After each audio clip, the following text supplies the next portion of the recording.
ನಮಸ್ತೆ, ನಾನು ನಿಮ್ಮ ಸಂಗೀತ ಗೋವಾದಿಂದ.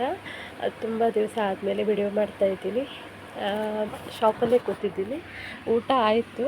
ಇವತ್ತು ಟೊಮೆಟೊ ಚಟ್ನಿ ಮತ್ತು ಅನ್ನ ಮಾಡ್ಕೊಂಡು ಬಂದಿದ್ದೀನಿ. ತುಂಬ ಸಿಂಪಲ್ ಊಟ. ಶಾಪಲ್ಲೇ ಕೂತಿದ್ದೀನಿ.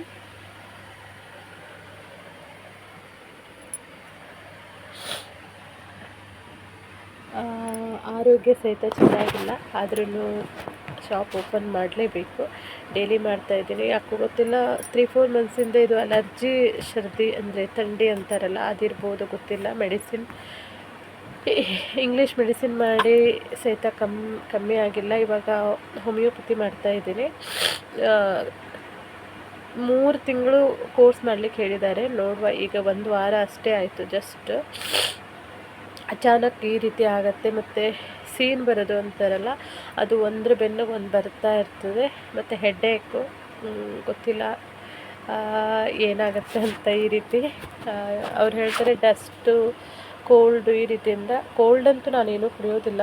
ಡಸ್ಟ್ ಇರ್ಬೋದು, ಯಾಕಂದರೆ ಶಾಪಲ್ಲಿ ಡಸ್ಟ್ ಇದ್ದೇ ಇರುತ್ತೆ. ಮತ್ತು ನಾನು ಹಾಲು ತೆಗಿಲಿಕ್ಕೆ, ಕೋಲ್ಡ್ ಡ್ರಿಂಕ್ಸ್ ತೆಗಿಲಿಕ್ಕೆ ಕಸ್ಟಮರ್ ಬೇಕಂದ್ರೆ ಫ್ರಿಜ್ ಓಪನ್ ಮಾಡ್ತಾ ಇರ್ತೀನಿ. ಅದ್ರ ಸಲುವಾಗೂ ಆಗಿರ್ಬೋದು, ಗೊತ್ತಿಲ್ಲ. ಟ್ಯಾಬ್ಲೆಟ್ ಅಂತೂ ತಿಂತಾಯಿದ್ದೀನಿ. ಮಧ್ಯಾಹ್ನ ಮತ್ತು ರಾತ್ರಿ 2 ಟ್ಯಾಬ್ಲೆಟ್ ತಿನ್ನಬೇಕು. ಮತ್ತು ಒಂದು ಲಿಕ್ವಿಡ್ ಕೊಟ್ಟಿದ್ದಾರೆ, ಅದು ಸಹಿತ ಕುಡಿತಾ ಇದ್ದೀನಿ. ಮತ್ತು ವೀಕ್ಲಿ 1 ಟ್ಯಾಬ್ಲೆಟ್ ಇದೆ, ಅದು ಸಹಿತ ತಿಂತಾಯಿದ್ದೀನಿ. ಗೊತ್ತಿಲ್ಲ ಏನು ಮಾಡಬೇಕಂತ. ತುಂಬ ಡಿಸ್ಟರ್ಬ್ ಆಗಿಬಿಟ್ಟಿದೆ. ಹೆಲ್ತ್ ಅಂದರೆ ಶಾಂತಿ ಇರೋದಿಲ್ಲ, ಮನಸ್ಸಿಗೆ ಸಹಿತ ಕಿರಿಕಿರಿ ಅನಿಸುತ್ತೆ. ಎಂದಿನಂತೆ ನಡೀತಾ ಇದೆ. ಬೆಳಿಗ್ಗೆ ಲೇಟಾಗಿ ಅಥವಾ ಏನೋ ಒಂದು ಜಲ್ದಿ ಅಂದರೆ 7 o'clockಗಂತೂ ನಾನು ಕಂಪಲ್ಸರಿ ಓಪನ್ ಮಾಡೇ ಮಾಡ್ತೀನಿ ಶಾಪು.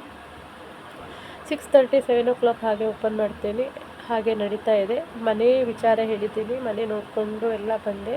ಆಮೇಲೆ ನಾನಿರುವಂಥ ಪ್ಲೇಸಿಗೂ, ಅಂದರೆ ನನ್ನ ಅಂಗಡಿ ನಾನು ಮನೆ ಇರುವಂಥ ಪ್ಲೇಸಿಗೂ ಅಲ್ಲಿ 5 ಕಿಲೋಮೀಟರ್ ಆಗುತ್ತೆ. ಮತ್ತು 3rd ಫ್ಲೋರು, ಲಿಫ್ಟ್ ಇಲ್ಲ. 15 years ಬ್ಯಾಕ್ ಬಿಲ್ಡಿಂಗು. ತುಂಬ ರೇಟ್ ಹೇಳ್ತಾರೆ, ಅದಕ್ಕೆ ಬಿಟ್ಬಿಟ್ಟೆ. ಇನ್ನೆಲ್ಲಾದರೂ ಟ್ರೈ ಮಾಡುವ ಅಂತ. ನೋಡುವ ಎಲ್ಲಿ ಬರೆದಿದೆ ದೇವರು ಅಂತ. ಯಾಕಂದರೆ ಇರೋ ಮನೆ ಅಂತೂ ಈಗ ಹೇಳಲಿಕ್ಕೆ ಬರೋದಿಲ್ಲ. ನಂದಂತೂ ಅಲ್ಲ, ಒಟ್ಟಾರೆ ಇದ್ದೀನಿ ಆ ಮನೇಲಿ ಅಷ್ಟೇ. ಯಾಕೆಂದರೆ ನಾವು ದುಡ್ಡು ಕೊಟ್ಟು ಸಹಿತ ಇವಾಗ ಅದು ನಮ್ಮ ಮನೆ ಅಂತ ಹೇಳ್ಕೊಳ್ಳಿಕ್ಕೆ ಆಗ್ತಾಯಿಲ್ಲ. ಸಾರಿ.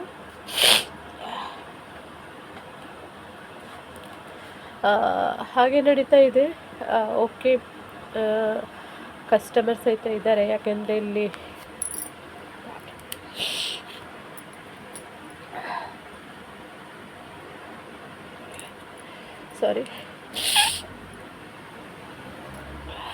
ನಾವು ಹೆಣ್ಮಕ್ಳು ಹೀಗೆ ಯಾವುದಾದ್ರೂ ಒಂದು ಕಷ್ಟ ಅಂತ ಬಂದರೆ ಸ್ವಲ್ಪ ಎಮೋಷನ್ ಆಗ್ತೀವಿ.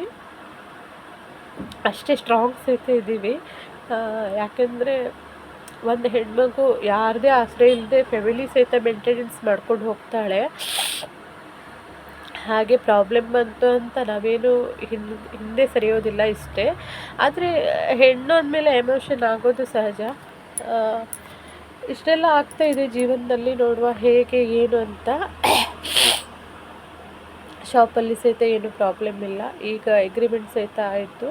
ಈ ವರ್ಷದಿಂದ ಮತ್ತೆ 10% ಅಂದರೆ 1,000 ರೂಪಾಯಿ ಜಾಸ್ತಿ ಆಯಿತು ರೆಂಟು. ಹಾಗೆ ಹೀಗೆ ಹೇಳಿ ಲೈಟ್ ಬಿಲ್ಲು, ರೆಂಟು ಸೇರಿ ಒಂದು 20,000 ಆಗುತ್ತೆ.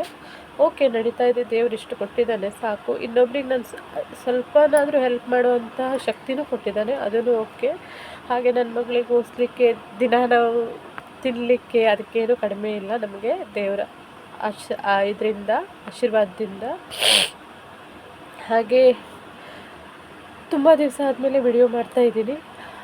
ತುಂಬ ವಿಚಿತ್ರ ಕಸ್ಟಮರ್ ಸಹಿತ ಬರ್ತಾರೆ. ಅಂದರೆ ಗ್ರಾಹಕರು ಏನೇನು ಮಾತಾಡ್ತಾರೆ. ಈಗ ಜಸ್ಟ್ ಇವಾಗ ಮಧ್ಯಾಹ್ನ ಆಗಿರುವಂಥದ್ದು ಒಂದು ತೊಗರಿಬೇಳೆ ವಿಷಯಕ್ಕೆ ಅವನು ಎಷ್ಟು ಮಾತಾಡ್ದ. Educated, engineer.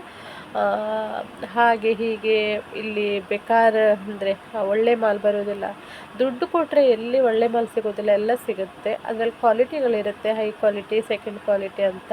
ಇವನು ಎಜುಕೇಟೆಡ್ ಆಗಿ ನನ್ನ ಹತ್ರ ಒಂದು 5 ನಿಮಿಷ ವಾದ ಮಾಡ್ದ. ನಾನು ಅದಕ್ಕೆಲ್ಲ ತಲೆ ಕೆಡಿಸ್ಕೊಳ್ಳೋದಿಲ್ಲ. ಇಂಥವರು ಇರ್ತಾರೆ ಪ್ರಪಂಚದಲ್ಲಿ. ಹಾಗೆ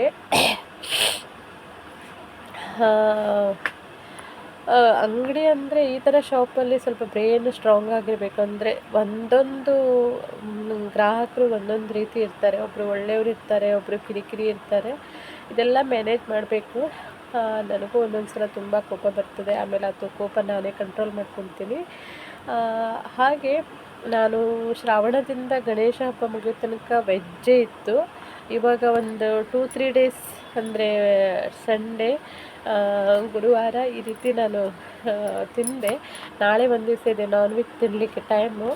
ಇನ್ನು ಸೋಮವಾರ, ಮಂಗಳವಾರ, ಸೋಮವಾರದಿಂದ ತಿನ್ನೋದಿಲ್ಲ ನವರಾತ್ರಿ ಮುಗಿಯೋ ತನಕ. ನನಗೆ ನವರಾತ್ರಿ ಅಂದರೆ ತುಂಬ ಸ್ಪೆಷಲ್ಲು. ನಾನು 9 ದಿವಸನೂ ವ್ರತ ಮಾಡ್ತೀನಿ, ಅಖಂಡ ದೀಪ ಹಚ್ತೀನಿ. ಮತ್ತು ಉಪವಾಸ ಅಂದರೆ ನಾನು ರೈಸಿಂದ ಮಾಡಿರೋದು ನಂದು ಲಿಮಿಟ್ ಫುಡ್, ಅದೇನು ತಿನ್ನೋದಿಲ್ಲ. 9 ದಿನವೂ ರೈಸ್ ತಿನ್ನೋದಿಲ್ಲ ನಾನು, ಚಪಾತಿ ಈ ಥರ ಏನೂ ತಿನ್ನೋದಿಲ್ಲ. ಫ್ರೂಟ್ಸು ಮತ್ತು ಸಬ್ಬಕ್ಕಿ ಈ ಥರ, ಆನಿಯನ್ನು, ಗಾರ್ಲಿಕ್ಕು ಅದನ್ನು ತಿನ್ನೋದಿಲ್ಲ. ತುಂಬ ಖಡಕ್ಕಾಗಿ ಉಪವಾಸ ಮಾಡ್ತೀನಿ. ನೋಡುವ, ದೇವರಲ್ಲಿ ಕೇಳ್ಕೊಂಡಿದ್ದೀನಿ ಆ ಮನೆ ಪ್ರಾಬ್ಲಮ್ ಬಗೆಹರಿದ್ರೆ ಸೌದತ್ತಿ ಎಲ್ಲಮ್ಮನ ತಂದು ಕೂರಿಸಿ 4 ಜನಕ್ಕೆ ಊಟಕ್ಕೆ ಹಾಕ್ತೀನಿ ಅಂತಲೂ ಹೇಳ್ಕೊಂಡಿದ್ದೀನಿ. ಇನ್ನು ದೇವರಿಷ್ಟ. ಇಷ್ಟೆಲ್ಲ ಆಗ್ತಾಯಿದೆ, ಹಾಗೆ ಲೈಫು ಹೋಗ್ತಾಯಿದೆ. ಕಷ್ಟ ಅಂತ ಕೂತ್ಕೊಂಡ್ರೆ ಕಷ್ಟನೇ ಬರುತ್ತೆ, ಅದೇನು ಮಾಡಲಿಕ್ಕೂ ಆಗೋದಿಲ್ಲ. ಅದಕ್ಕೆ ನಾವು ಯಾವತ್ತೂ ನಾವು ಬಂದಿರೋ ಕಷ್ಟ ಅಂತ ತಿಳ್ಕೊಳ್ಬಾರ್ದು. ದೇವ್ರ ಹತ್ರ ಕಷ್ಟ ಕೊಡ್ತೀಯ, ಅದನ್ನು ಬಗೆಹರಿಸುವ ಶಕ್ತಿನೂ ಕೊಡು ಅಂತ ದೇವರಲ್ಲಿ ನಾನು ಕೇಳ್ಕೊಳ್ತೀನಿ. ಇಷ್ಟೇ ಫ್ರೆಂಡ್ಸ್. ಹಾಗೆ ನವರಾತ್ರಿ ಹೇಗೆ ಅದೆಲ್ಲ ನಾನು ವಿಡಿಯೋ ಮಾಡಿ ಹಾಕ್ತೀನಿ. ಇಷ್ಟೇ. ನಮಸ್ತೆ.